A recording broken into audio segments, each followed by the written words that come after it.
Hey, little brother. Looks like something's bothering you. What's up? You are on your peer's blacklist.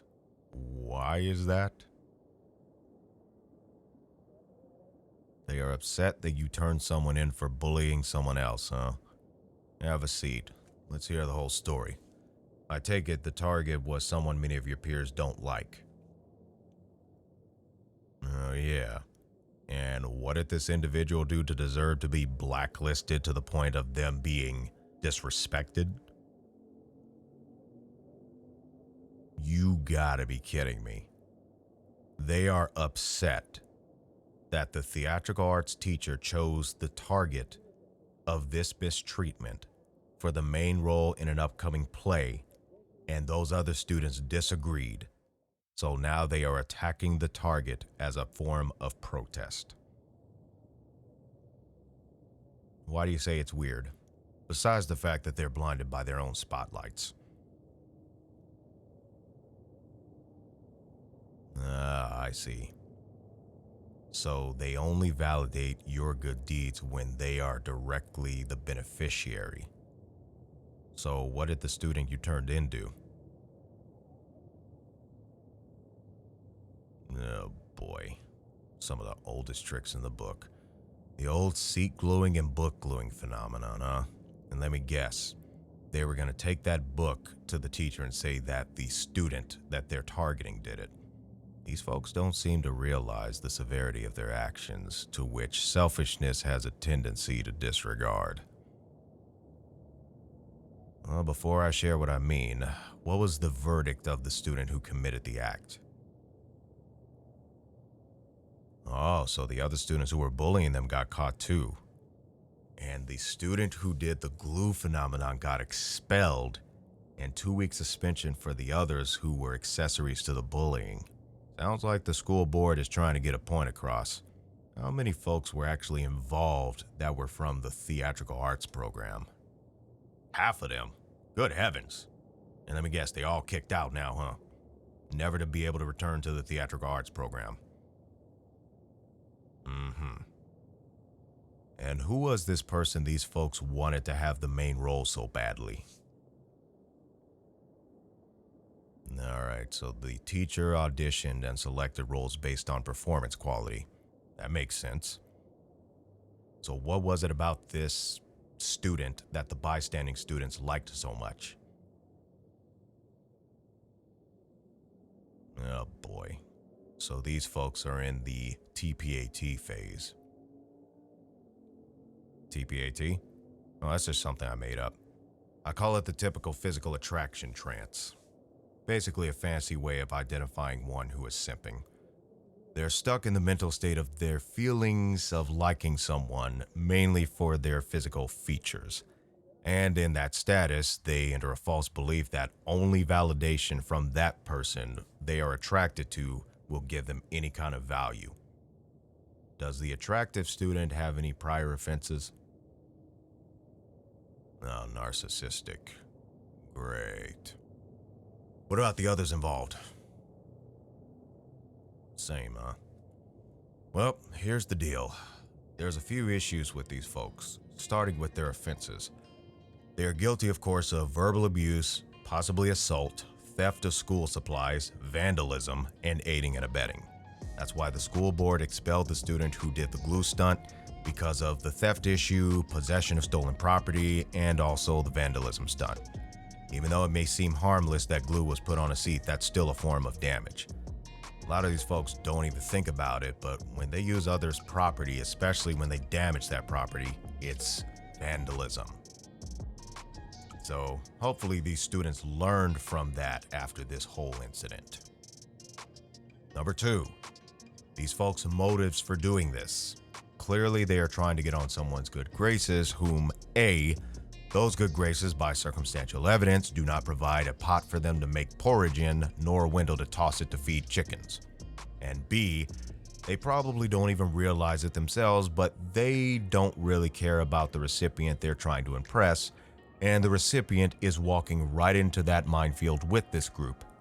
Furthermore, considering the details you shared of this recipient's narcissism, They're just enjoying the validation even when these folks throw their own freedom and life opportunities away.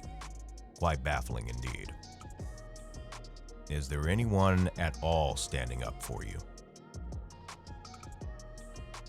Well, it's nice to know that some of the seniors still have some common sense. I'm gonna tell it to you straight, little bruh. The folks you are dealing with have insecurity issues. Significant insecurity issues. They are starved for validation from their peers. You might as well label this issue as one of the top 5-letter word that starts with a D and a R and ends with a G and a S. That's all they want right now, and probably for a good while, is validation, no matter if it's right or wrong. Now, there's a number of reasons for that happening. Some cases involve parental or guardian neglect. In that matter, the individual is not provided with the necessary validation for things they do right, and more so are not given the compass for what is good validation and what is just plain enabling. Heck, some of the parents and guardians only pick out what the recipient does wrong. And as that progresses, the recipient ends up severely discouraged, and that desire for validation grows exponentially. So then they will seek it through any means necessary, which may include immoral acts. On another side of that, there are cases where one's misconduct has not been put in check multiple times. This is basically the realm of enabling, to which it emboldens the individual's ego, and they are likely to take greater risks engaging in more severe misconduct. What's worse, the moment they are penalized for their misconduct, they are dazed in shock as if someone turned their whole education on its head.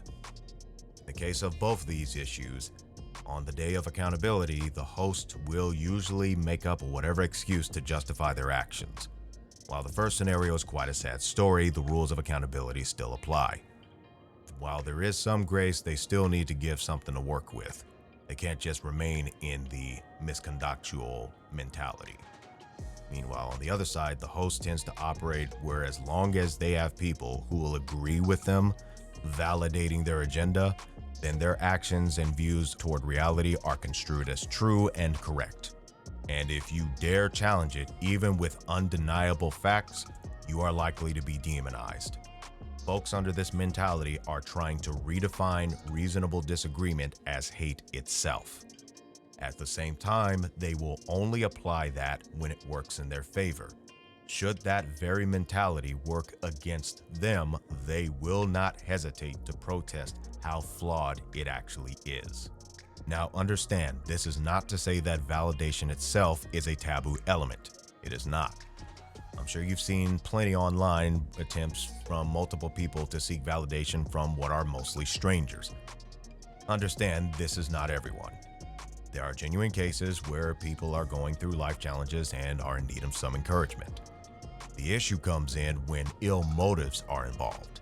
Example, if a person is seeking validation for their misconduct and ill mannerisms, trying to completely nullify any sense of accountability, that of course is a red flag. In these cases also, they go around telling pieces of the truth, but not the whole truth. That's another layer we won't get into in this conversation. But the bottom line in this scenario, the attractive student is getting played by their validators just as much as the attractive student is playing all of their followers trying to validate them. How's that for mutual disrespect? These folks who basically disowned you have allowed themselves to get caught up in this dysfunctional enablement phenomenon, so I can see the sadness on your face, little bro. You wish they had not done what they did, yeah? Nope, we can never get anyone to change their mind. And now that there's this tension between you and them, they are likely not to hear you out at all, nor anyone who may vouch for your actions, no matter how truthful or reasonably valid they are. But one thing you better make sure of is you do not let these folks' rejection influence you to second guess your actions when those actions are based on doing what's right. It is understandable with us as human beings wanting validation. We're social creatures that want to be accepted, but that acceptance must be under the correct elements, and the motives your peers are showing are not genuine. And atmospheres like that are toxic. Not worth it. So as for review, validation is not a bad thing when it is applied properly. Receiving compliments and all can be healthy. The issue comes in when we rely only on that validation and we are not watching out for any red flags. Or worse, we're just ignoring the red flags altogether simply because our ego is being satisfied. If your peers cannot validate your actions in doing what's right, run. Do not pass go. Do not collect $200, especially since it might be counterfeit. Just get your rump out of Dodge, especially if there's a ram nearby. Anyways. Anytime, little bro. Anything else on your mind? Glad you feel better. And hey, you did great for standing up for that person. There will be others who will stand up for you as well, once they mature a bit more.